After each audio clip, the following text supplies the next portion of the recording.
Hello and welcome to Norwood News. Today is Friday, September 6th. I'm Brian Boudreau. And I'm Kiki Thaxter. This week, NCM is on the Common asking for Super Bowl predictions, checking what Foodie Joe orders at Lewis's. But first, mental health is an ever-present topic in our world today. And with September being Suicide Awareness Month, we wanted to share the story of someone from Norwood who does his part to spread awareness.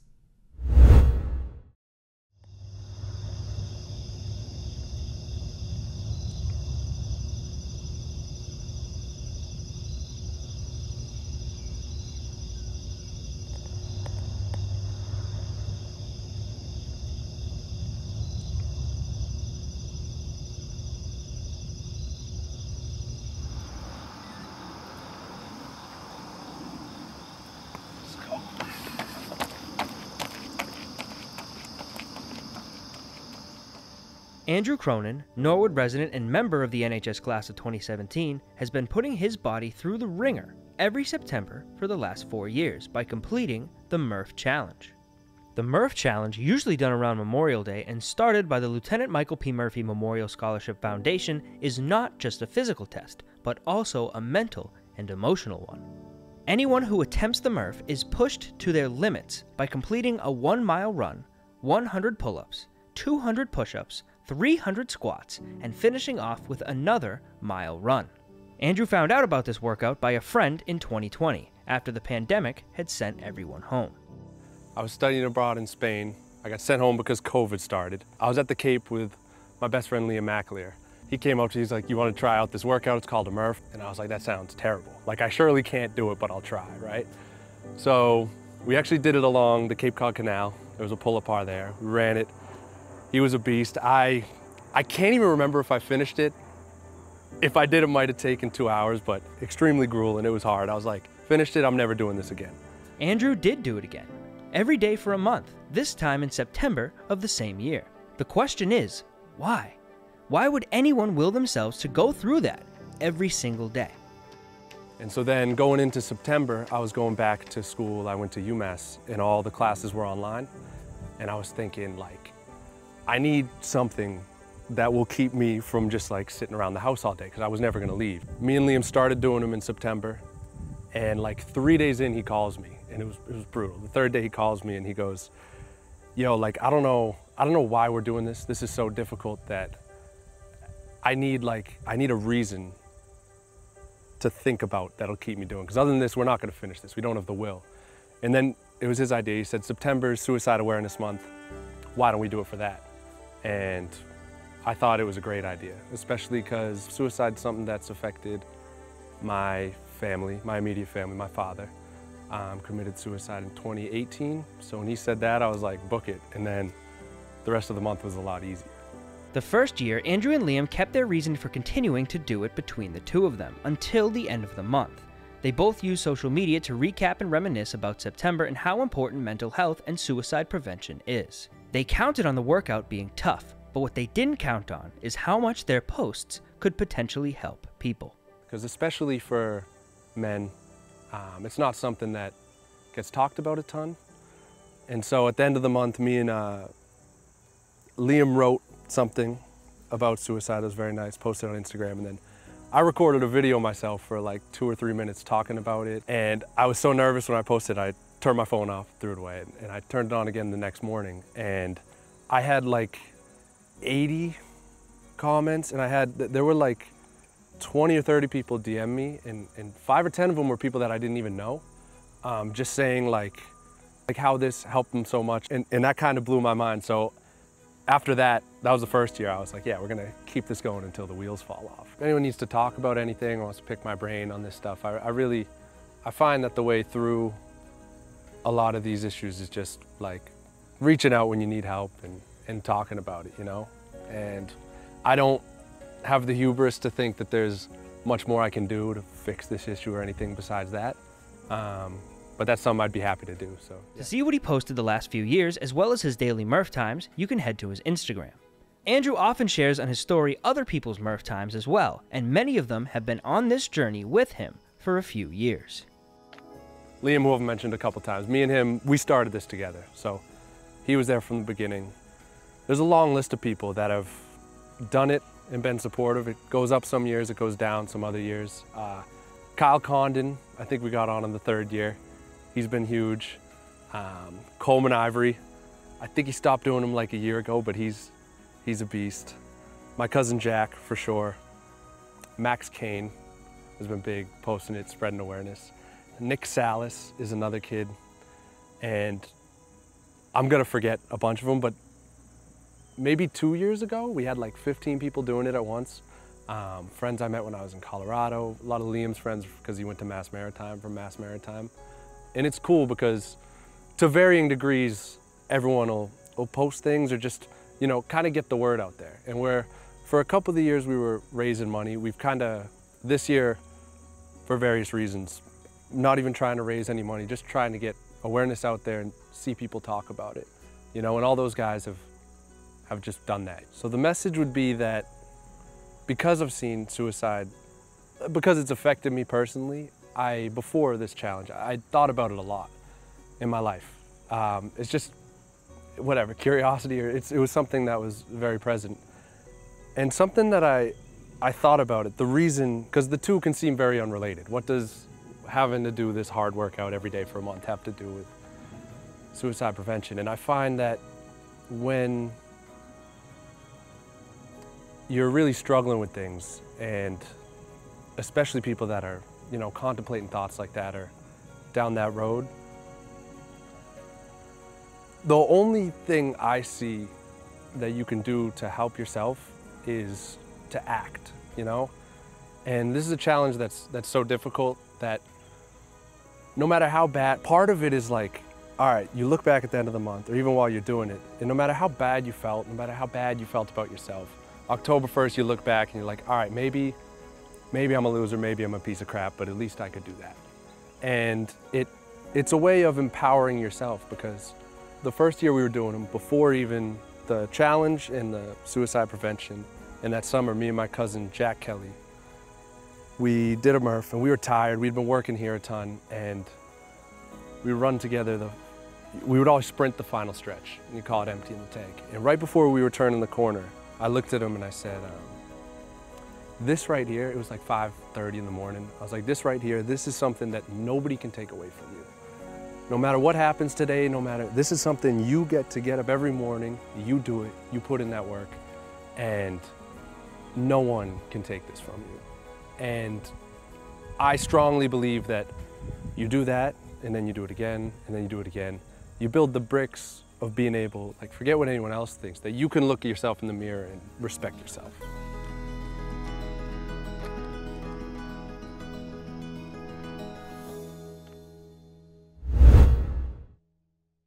NCM is back with another edition of NCM on the Street. With the NFL season kicking off this weekend, we asked some people on the street for their Super Bowl predictions. Welcome to NCM on the Street, and this is featuring Megan's Tiny Mic.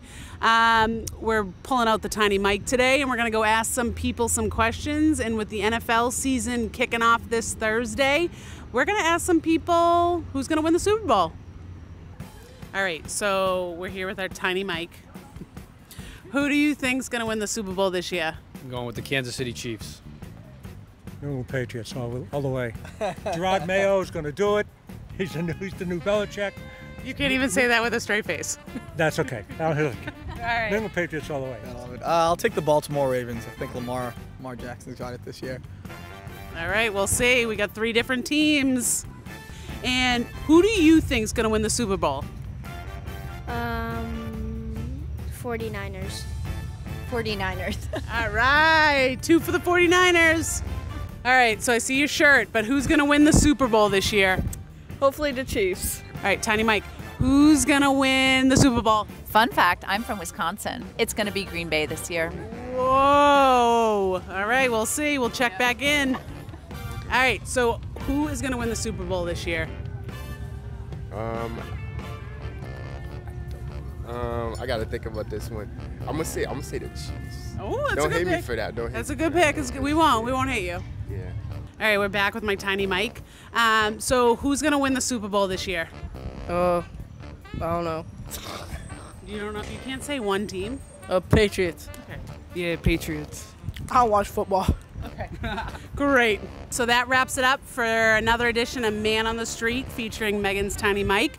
But we got a few different teams, some Patriots faithful still out there. So we'll see back we'll see in February who wins it all.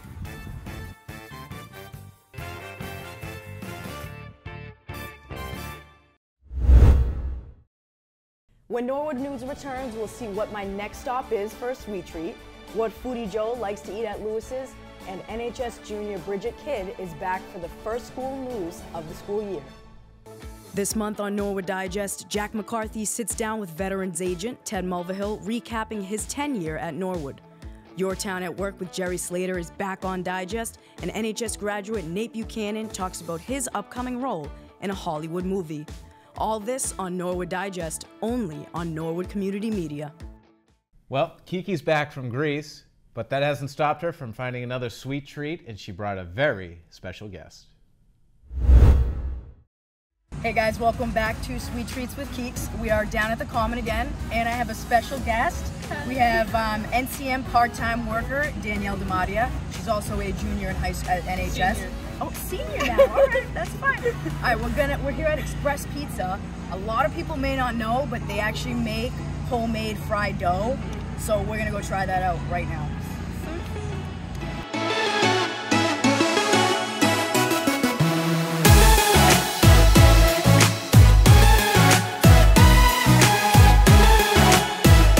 Just ordered our fried dough. This isn't the usual type of fried dough here, and I'm really excited. Yeah. Munchkins, yes. The owners, very nice people, very cool. They're a little bit camera shy, so we want to take it outside and try it right here with you. Ready, Danielle? Let's get a bite with the cinnamon on. Cinnamon first. Yeah. Okay. Sure. Cheers. All right. Cheers. Wait. Huh. I got a little bit of a crunch. Very crunchy. So these are very unique, right? They're not like the soft, but like they're still really tasty. Yeah. And they got like a little bit of a crunch to it. Yeah. One positive that I have to mention is that they're much easier to eat than a regular fried dough. That is true. It's very messy, regular fried dough, but they're like it's like powdered donuts or powdered munchkins with a little cinnamon. Exactly. That's a really good comparison, actually. They are really bomb. Not your traditional fried dough, but still really good. Really good.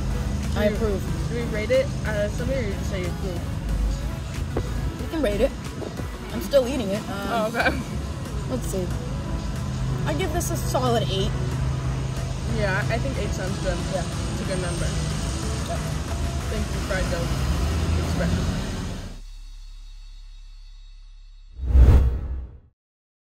Norwood's Foodie Joe is back this week with a segment that's fresh out of the oven. Our guy Joe Sleeman loves his food and recently went to Lewis's to sample their pizza.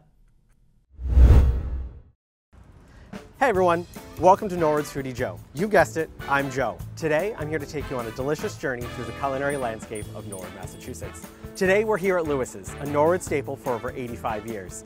Come on and let's eat.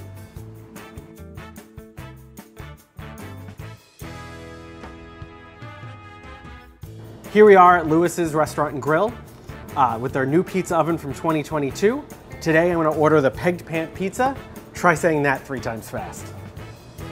Today we're going to be making you a pegged pant pizza. So pegged pant is one of our specialty pizzas here that we came up with when we put this pizza bar into effect a couple of years ago. Quick little backstory on the pegged pant. As we're developing this menu, we came up with the actual pizza, but we didn't have a name for it, and we were trying to come up with a name for it. And I had gotten a text from a friend of mine, and his pants were pegged, so I thought, what a perfect name, we'll call it the pegged pant. Quick little run through on the pizza itself. You know, we do a 14-ounce dough ball that is stretched in semolina flour. Semolina is just a finer cornmeal. From there, there's a fig jam that is the base of the pizza. There's no tomato sauce on this pizza. And then garlic spinach, pancetta, which is basically an Italian bacon, a mozzarella cheese blend, Italian blend, and then a manchego cheese, which is a semi-soft sheep's milk cheese. So the pizza goes in the oven. which is the brand is Woodstone. It's out of the West Coast. We've had it for about 2.5 years. And the oven temp is around 750. At that temp, it usually takes about 3 to 4 minutes to cook a pizza. And then we finish off our peg pan pizza with a nice sweet balsamic reduction.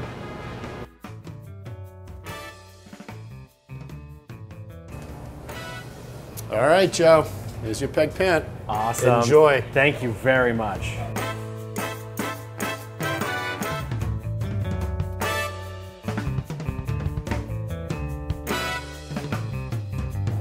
I'm excited to partake in this peg pan pizza. It's a delicious, delicious pizza. The bacon or the pancetta on top is nice and salty. Works perfectly with the fig underneath and the balsamic glaze on top. The manchego adds a nice kind of nutty flavor, something you don't normally get on pizza. And then to top it off with the spinach, makes the whole thing healthy. Absolutely going to eat this entire thing. I'm still working through the entire menu, but I keep getting stuck back on the pegged pan. Eventually I'll move on and try some other ones, but I'm excited to keep working through my dishes here at Lewis's. Thank you for joining me on this exciting culinary adventure through Norwood. Foodie Joe signing out.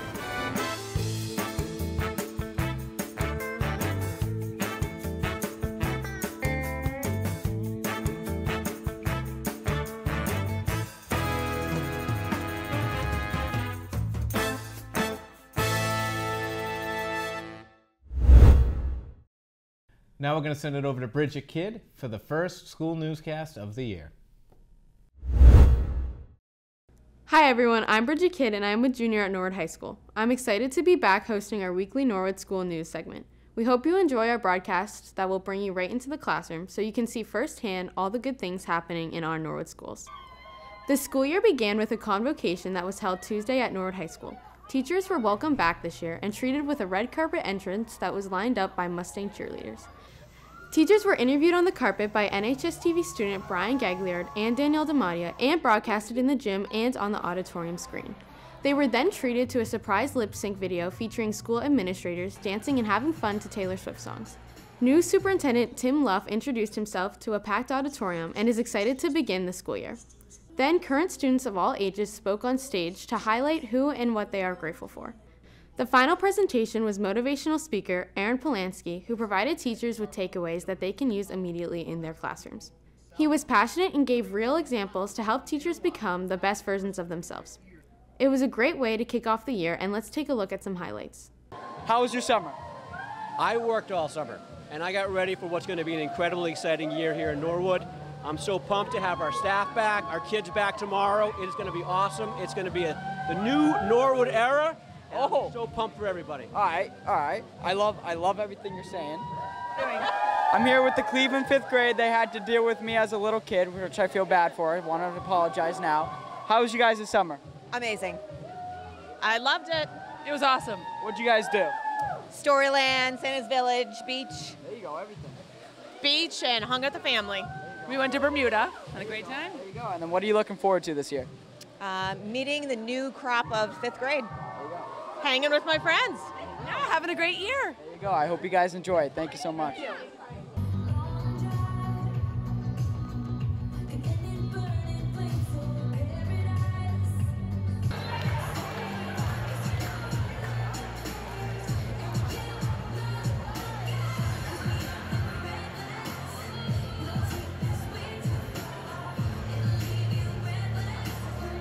I just want to start off the year with thanking each and every one of you for being in this room right now. I want to thank all of the returning staff members for your continued dedication to this district and recognizing that Norwood is where you want to put your talents and your passion. And we really appreciate it. We appreciate every time you return into your classrooms, into your buildings, every time you step a foot across the threshold, we appreciate it. I also want to thank all of the new staff members for deciding that Norwood is where you want to put down your roots. I think you will find very quickly that you will find a place in this family. There is a place for everybody in this family, and the Norwood community, the Norwood staff, the Norwood district will welcome you with open arms, and you will find your place very quickly here. Someone's destiny is tied to your excellence. Each and everything that you do, every decision that you make, and every engagement that you have can make or break a child's future. That is a huge burden for any person to shoulder. But that is my challenge to you. My challenge to all of you. Shoulder that burden. It's why we do what we do. So then you ask, how do you do that? Well, I believe that you teach, you lead, you care, and make decisions with your values. You all have them, so I want you to use them. I appreciate the Norwood Public Schools staff because they make me feel safe and happy. They make this school a great place for everyone. I appreciate my bus driver because he says good morning with a smile on his face. My principal, Mr. Riley, is a real superhero.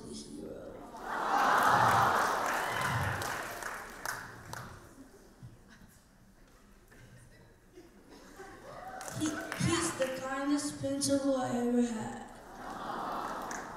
He knows everyone's name and he always checks if we're okay. And I'll never forget my first grade teacher, Miss Elbosh. She made learning fun and I learned lots of things. I am so lucky to be a part of the Norwood Public School community. Thank you and have a great day.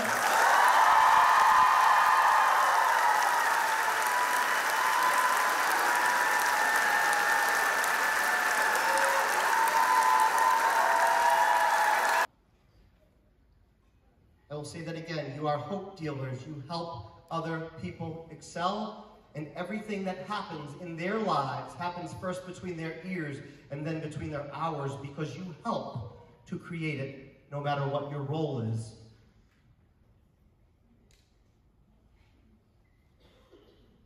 I go back to, how do we replace macho with vulnerable? And when you're kind, honest, and improve situations, you can be yourself. And when you're yourself, we build connection. And when there's connection, investment increases, attendance improves, disciplinary referrals go down, and recruitment becomes easier. That's it for the school news this week. We'll be back next week to highlight the opening of this school year. Now, let's go to Ron Marshalsea with the latest in fall sports.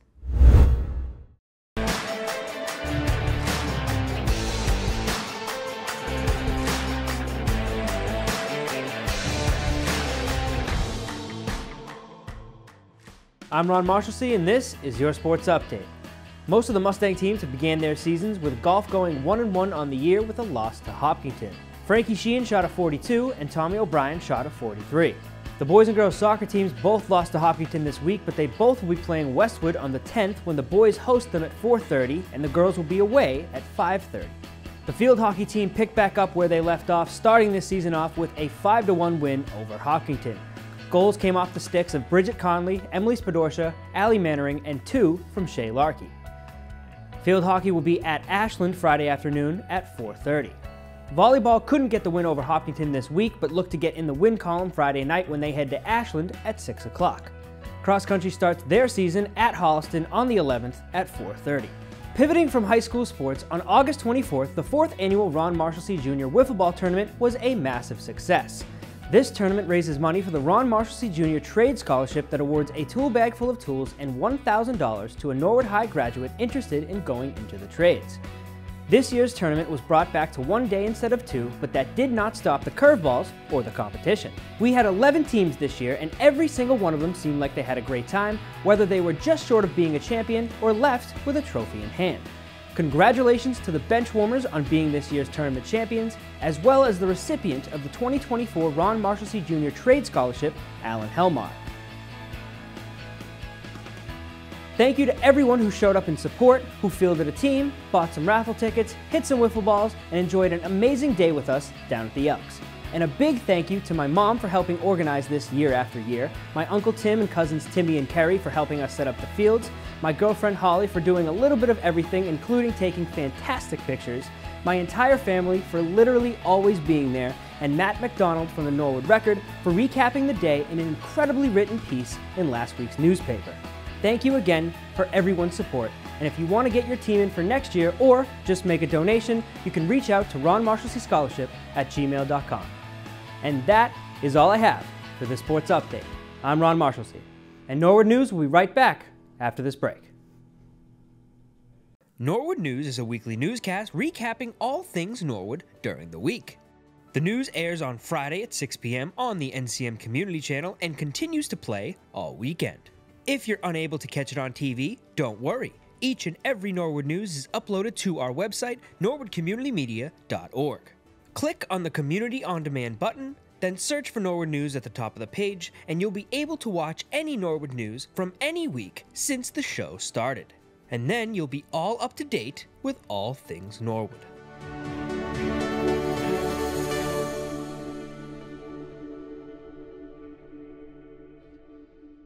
The NHS Drama Department is preparing for their first show of the school year, The Sound of Music. Many Norwood students have been working hard all summer to be ready for their debut.